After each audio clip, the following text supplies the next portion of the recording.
Hi everyone, my name is Bridget Pei. I'm a flute player. I'm a grad student at Rice University right now. So today I'll be talking about Rimsky-Korsakov, his Dance of the Clowns. So this excerpt is very rhythmic, and I know that everyone will tend to look at the second excerpt and see all the fast notes and be scared. But chances are you're probably playing it too fast, or you're probably rushing. So a good way to, well, besides using the metronome, a good way to keep yourself in check that I would suggest is play it slowly, but also subdivide your beats. For example,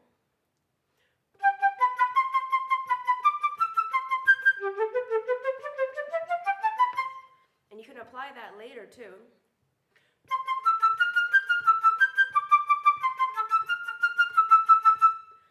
This way allows you to practice your airspeed and keeping it so it's not just, so it's more of a fluid line. Another way to practice it is the other way around, so instead of tonguing everything, you will slur everything.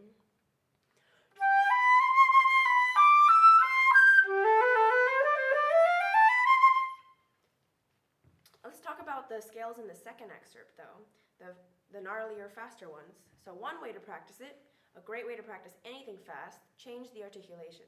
So if you look at the fifth measure of the second excerpt, I'll demonstrate.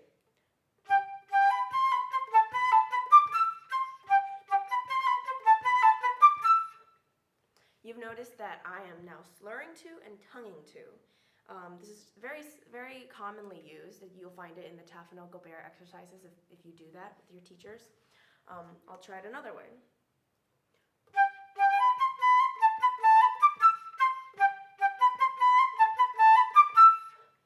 That is tongue one, slur two, tongue one. And you do that at any speed, slow or fast, it will be helpful because it allows your fingers to line up with your tongue, which is a lot harder to do when you are just slurring everything.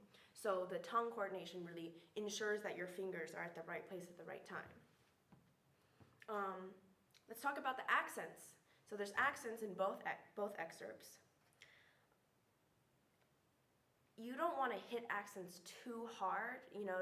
Accents doesn't just mean, smack it, because then you'll get some cracking and it'll be too sharp. For example, I'll demonstrate poorly. See how sharp and harsh that is? You really don't want to be just giving too much air and too much tongue and just blowing it out of the water. You want it to be proportional. So rather than making the accents much harsher, why don't we make the staccato and the non-accented notes softer? That way we don't have to push too hard when it comes to the accents.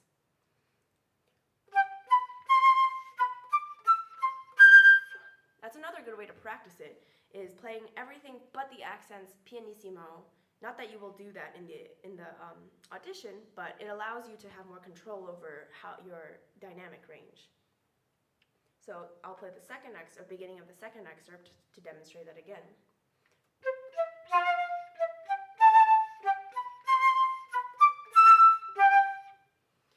Another thing to think about when you're playing accents, or just honestly any staccato notes like that, you don't want to aim too high in your jaw. Pretend you're always playing a register below that, so you're not chipping it. Because it's really easy to chip it when you're playing forte fast and loud. I'll demonstrate again what might happen if you're not being careful.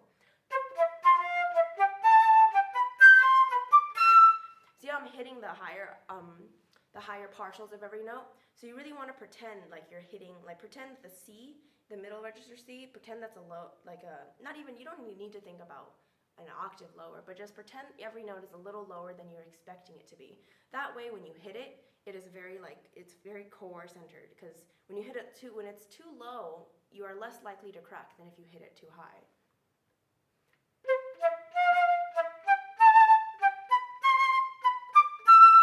So for those, I was all really thinking about centering and playing low. Let's go back to talking about the fast notes. So and this is a good way to practice too. You don't want to just practice technique. You don't just want to practice articulation and tone. Mix it up. You give your brain something different to focus on. Every 5 minutes, change it up. Otherwise, it's gonna start becoming the same thing to you. So, again, back at talking about the fifth measure to the end of this. Another way to practice it is another good way of practicing any general 16th line is changing the rhythm.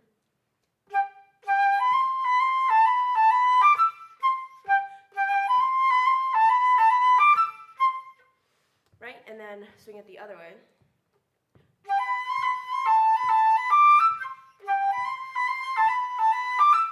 So both ways, both emphasis on both beats.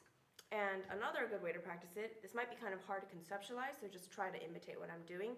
So for the 16th notes, you're going to make it become a triplet plus an at the end, so I'll demonstrate.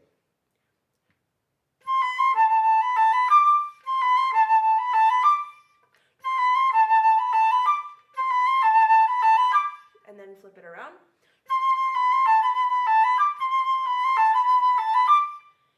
Once again, these rhythms help you focus on the one note, whatever note it may be that might be giving you trouble.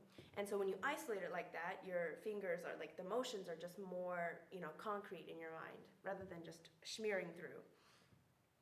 One last thing I do want to touch on. So if you take a look, it happens all throughout the excerpts, but let's take a look at the end of the first line of the second excerpt.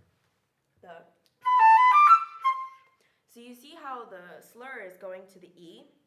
That means you don't tongue the E. You kind of you just launch up from it.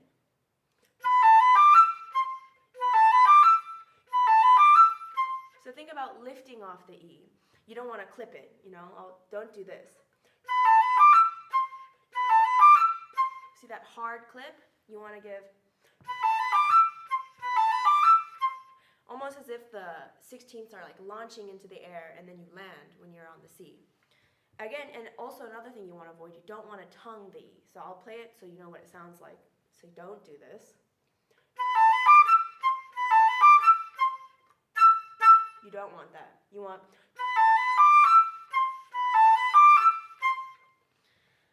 let's see. And another thing, the last couple measures of the second excerpt is very prone to rushing. So in the orchestra, when you'll be playing this, you are playing with lots of people. So it's not a solo. So, let that take some of the stress off. And just because you're getting louder and you're in this fortissimo and the whole orchestra is being excited, you don't want to rush. In any orchestral audition, you want to show that you have good tone, you have good time. So a way to practice not rushing it is, let's take a look at the 1, 2, 3, 4 last measures of the second excerpt. We're just going to give 16 notes to everything. So on the E and the C on beats 2, we're gonna go da da da da da da da da da da da da. I'll explain right now. I'll demonstrate.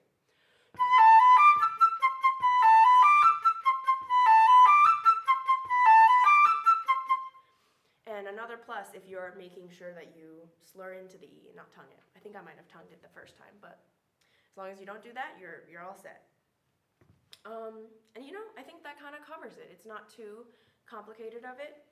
One little thing though, in the first excerpt, the second system, the second line, there's a lot of high stuff and it kind of can get squirrely. So make sure you always practice it slow and practice it slurred so you can really get the air in between so we're not pecking away.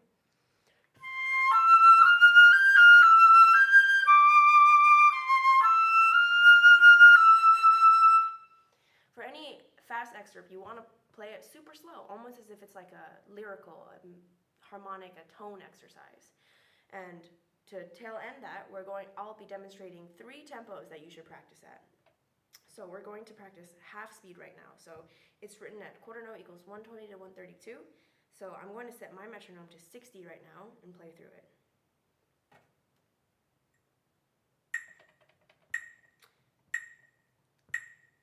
And turning on subdivisions is always a plus.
you know, that might feel really slow, but all good things happen in slow practice. If you can't do something slow, you definitely can't do it fast. So I'll try it now. Metronome, quarter note equals 90.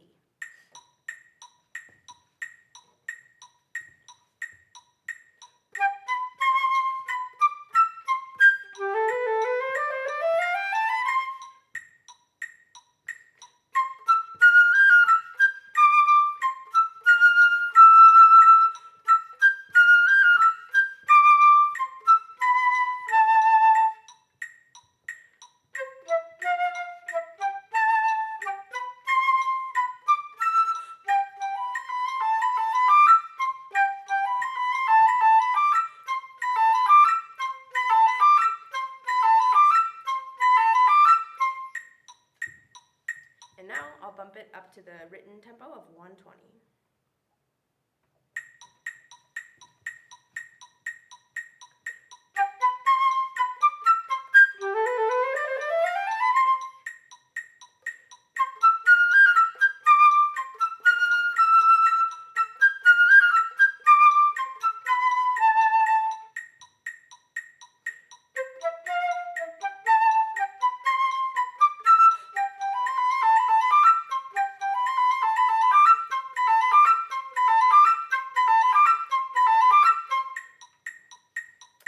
And just as one last disclaimer, the 9-measure rests in the first excerpt, I didn't do it in this excerpt, but in this demonstration. But at your audition, it's better to be safe than to be sorry. So count those 9 measures of rest. I hope this was helpful. Good luck.